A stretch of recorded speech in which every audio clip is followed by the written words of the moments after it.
All right, I'm back. I know, I thought you probably thought it was done there. I can only record in 15-minute increments.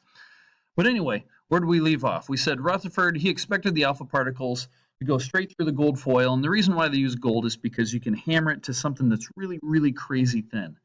So his gold foil was only just a few atoms thick, and he says, I'm going to shoot these alpha particles right through it. That's what he expected. He pretty much knew it was going to happen. And these alpha particles, they start bouncing all over the place, and he's like, that's not what I expected. So Rutherford concluded that the atoms were mostly made up of empty space because most of the alpha particles went through. But they also have a very small, extremely positively charged core, which he later on called the nucleus.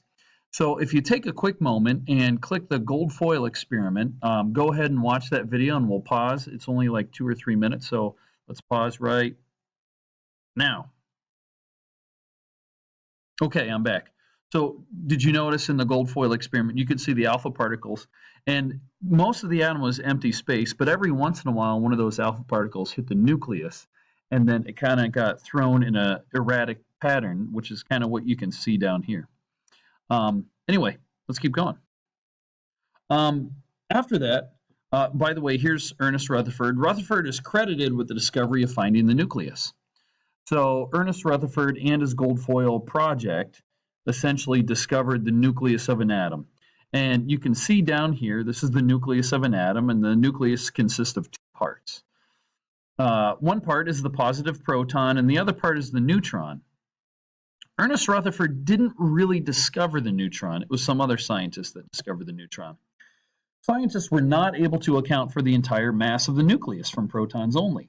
They started doing some math and things like that, and they said, well, if there are these positively charged particles called protons, this atom, in this particular case that you see here, it should have 6 protons. But when you weigh it, it has a mass that it has more than 6 protons. But we know it only has 6 protons. What's up with that? And they came up with a conclusion that said, I bet there's something else in the nucleus besides protons. Let's call them neutrons because they don't have a charge. So scientists eventually found a third particle called neutrons. And the neutrons do not have a charge. They're not negative like electrons are.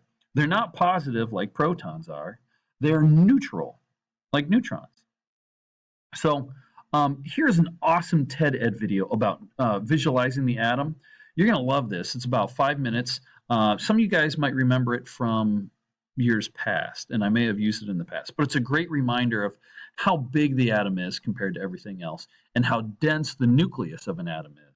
Anyway, let's pause for a moment and watch this video about visualizing the atom right now. Okay, did you watch that video? Hopefully you did. It's really, really good. By the way, this is our last slide, and there's actually another video for you to watch. I feel weird showing you back-to-back TED Ed videos, but this video about the history of the atom is also really, really good. So let's pause for a second. You know what? I changed my mind. Let's not watch that video. The video about the history of the atom. We'll watch that on Monday when we come back.